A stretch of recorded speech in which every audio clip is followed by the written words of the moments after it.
know that Russell Simmons date models and is a germaphobe. Oh, and like the Hunch girl says, barely 21, but you know he fled the country before they could boop, tag his ass. So look, y'all, it's a Saturday morning in my new place. I know you like, Nay, what the hell is going on? For those of you who are still sticking beside me, I thank you all so much. But listen, I haven't been able to get the cable together in my new place. So I've been uploading at work, right? And then when I finally get time to get the cable together, oh honey, now the outlet is not working. So that's part of the reason why I haven't been able to upload. The next thing is I did not have the Bling book. I left it at the place where I was previously. So I bought a brand new book, right? And we know that these books are quite expensive. But then I'm getting around to unpacking all the shiz that I grabbed from the place to which I came. Well, actually, this is one of the bags that the lady packed for me, right? And she was so nice that she packed the Bling book, the original. That was the $230 book. So anyway, what I am doing and asking today is that those of you who feel like I'm taking a long time to read the book, ooh, I want to know what's next, I am going to raffle this book, the one that I bought. So if you want to participate in the Bling raffle, which, like I told you, I think the cheapest I found it was this, and this was $50. Donate $5 to the Cash App, $NAROB on YouTube, and I will use a drawing app to pick the winner. And in the comments, please provide your email, one that you use. Let's get into this Bling book, y'all. It's been a long while. Let's get back in action. Falling for real, Lena cart back, reveling in the fun of offending Vanessa's 15 G's. Mimi was lost. Who was Jacob? You spent $15,000 on that nobody, Vanessa wailed, truly concerned now. Lena felt like she'd been slapped. Vanessa was calling her ninja a nobody. He was on the verge of being signed by a major label, and she was going to be right there by his side when it happened. He's a great lyricist, Nessa, Lena explained, pulling on her gold door knocker earrings, which she could tell were already infecting her holes. He's about to blow up. Pause. You know why them door knockers was infecting holes? Because them blickers wasn't made out of 14K. We used to have a place over there in Georgetown that would make them door knocker earrings, baby, and them blickers was only 6% gold. Everything else was copper, pewter, brass, maybe even BBL juice, plastic, whatever it could be that you can put into a pair of earrings. That's what Georgetown put in them earrings. They had the nerve to sell them to somebody for $200. $200 worth of fucking plastic and copper and brass. Girl, I can't believe we bought them things. I had a pair. I sure did. He's a great lyricist, Nessa, Lena explained, pulling on her gold door knocker earrings, which she could tell were already infecting her holes. He's about to blow up, kaboom, and you can't get much for 15 G's. It was tiny. The waitress bought the tequila shot and Lena took it from her hand and knocked it back without ever letting the glass touch the table. Wait, back it up. Mimi interjected. You spent $15,000 on a necklace for Crazy G? Lena shrugged as if it were nothing. What's your father going to say? Mimi said in a grave whisper. Vanessa had told her that Lena's father was some big-time lawyer, and he despised rappers and purveyors of rap music like Lamont. Most of all, he hated that his Park Avenue reared daughter was so obsessed with all three. You know what? Like, I don't know if it's Kim Kardashian or Khloe Kardashian. I don't know who it is, but I mean, it sounds like Lena is that girl. Okay, you know, she ain't figured it out yet, but Kim figured it out. Kim Kardashian figured out that she had great taste. As us Libras do. But she figured out that she had great taste.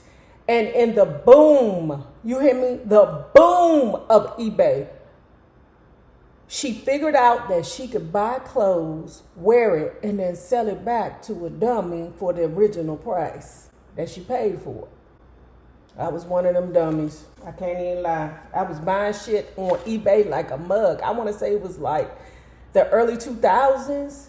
Woo, that eBay craze. It was the late 90s, early 2000s.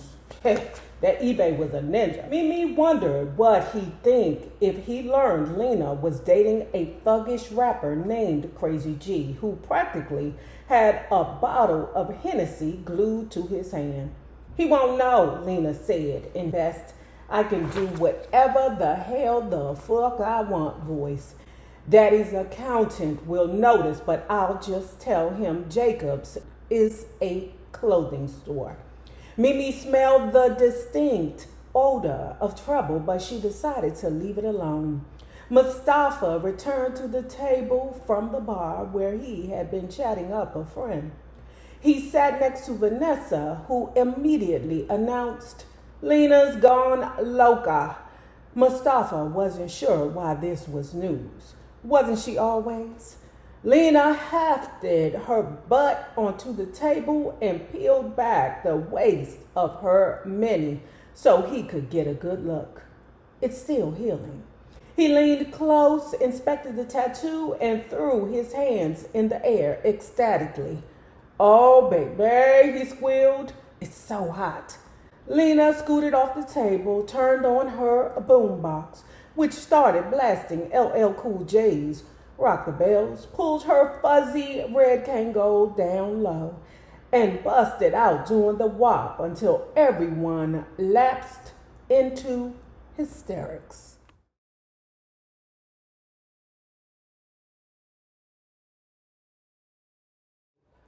Lamont lay in bed congratulating himself. It was a personal coup to have caught the attention of the woman, barely a woman, at 21. Every man desired and every woman envied. And tonight he done more than just catch her attention, much more. She was Emma White, uber model of the moment. You couldn't go anywhere without seeing her sun-kissed visage or her impossibly perfect body. In the window of Victoria's Secrets, wearing only a miracle bra on the sides of buses, in Calvin Klein ads on the cover of Vogue every other month, in commercials, swinging her luscious golden tresses in slow motion and blowing kisses for CoverGirl. Everywhere you looked, there was the gloriously beautiful Emma White. Vanessa hated her with a passion. So in this part, it's Russell Simmons, because you know that ninja is a model chaser. He don't care what color she is. I mean, what color. And the reason why I believe he married Kamora Lee, because was because at the time she was one of the only Blasians in the forefront. Now that's all ninjas do is Blasians. At first it was the white girls, then it was the Latinas. Now, baby, you can't beat Breezy off the Blasians. And it's so funny because I'm fitting to go see Breezy in like a few days. I'm starting to pack, right? Y'all know my house is empty. That's why you hear echo. I'm so sorry. We working on it. All these women that be paying Breezy to take pictures with him. And, I mean, you get what you pay for. $1,200 is a lot. Okay? But all these women that are being hopeful that someday Breezy will knock them down, baby, you are sad and delusional. If you ain't Blasian, that nigga don't want you. If you ain't mixed, that nigga don't want you. That's part of the reason why you bitches around here always putting on all that makeup and that hair. Because y'all want to look like another ethnicity. Because the men you like other ethnicities. I don't like them niggas. I don't like them bitches either. But, it is what it is. I don't know what this girl is, but Russell will hunt on a white girl. That is not a concern of me, because I love all colors now that I am away from the lady. He'd had models. He'd had a supermodel or two, but Emma was the super of all soups in her prime and caught up in the euphoric throes of sticking it to her. He did the unthinkable. Banged her without a doctor's go-ahead or a condom. She seemed so fresh-faced, so clean. Ooh, this is Russell. You know that Russell Simmons date models and is a germaphobe. Oh, and like the Hunch girl says, barely 21, but he fled the country before they could tag his ass. Now Lamont rolled over and cursed himself for going bareback. He'd pulled out, but damn, it had felt good. It had been so long since he'd felt the sweet warmth of a vagina. If he knew a woman wasn't relationship material, not many were, and he'd soon be rid of her. He wouldn't send her to get tested, which meant stuck between a rock and a hard D. He had to use rubbers. Aside from the threat of disease, you never knew when one of these gold diggers would accidentally wind up pregnant after they told you they were on the pill. His last real girlfriend, Kendra, had been sent to his doctor for Despcable shots every 3 months, so there would be no slip-ups. Damn, he a controlling bitch. Ooh, that's a controlling bitch. I mean, I don't want to have your little minions anyway. But, ooh, that's so controlling to me. You gonna do what he tell you to do? Well, I can't lie. I've been in situations like that before. Well, honey, I'm not about to be so pressed for a ninja that you gonna tell me I gotta get a Despcable. And them jokers be making you fat. So many stupid guys got trapped like that. Floss had just caught his third paternity case. All that meant was a paternity headache and a lot of money spent supporting a woman you'd never loved and may not have even liked all that much. Or else the general consensus was that you were a deadbeat. He'd heard that if a chick had your baby, she had legal rights to 17% of your income. 17% of his annual salary would make a millionaire. It had taken him a long time to make his first million. Longer than 9 months. 17% just for effing a guy? Who's doing all that work? It was a shell game. He'd be a fool to take that big risk just to dip into some hole for a few minutes. Lamont shuddered dramatically at that possibility. He couldn't stand children. He often had trouble sleeping, and everything needed to be just so for him to clock some deep REM time. The temperature had to be exactly 65 degrees. The sheets had to be at least 300 thread count. The room had to be completely dark, and he could not be touched at all or he'd wake right up. The mere thought of a screaming baby within 15 feet was more than he could bear. He had never held his 2-year-old nephew, though he had Imani buy the kid the most extravagant birthday gifts she could find. That nigga sound like he autistic.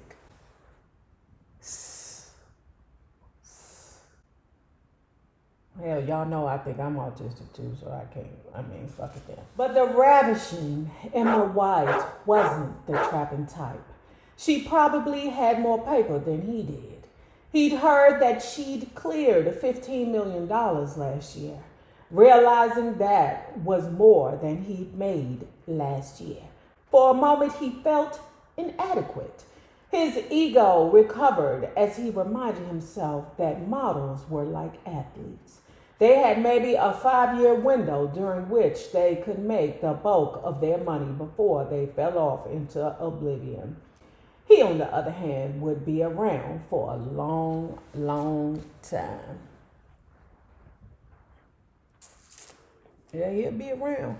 But he'd be over there in another country, ducking the authorities for the pre-version. And if he took over Herb's spot as chairman and sold Triple Large to Augusta, he would soon be a very wealthy man indeed. He rewound that thought and replaced the if with when. When he took over Herb's spot, when he sold Triple Large, the power of positive thinking could do wonders. He looked at the bathroom door through which the angelic supermodel had disappeared. He'd always been able to get women, but there were some, the real superfly girls who thought their shit didn't stink. And those were the ones he wanted the worst, who treat him like a roach before his pockets got fat. Now he was worthy of the baddest bitch in the world.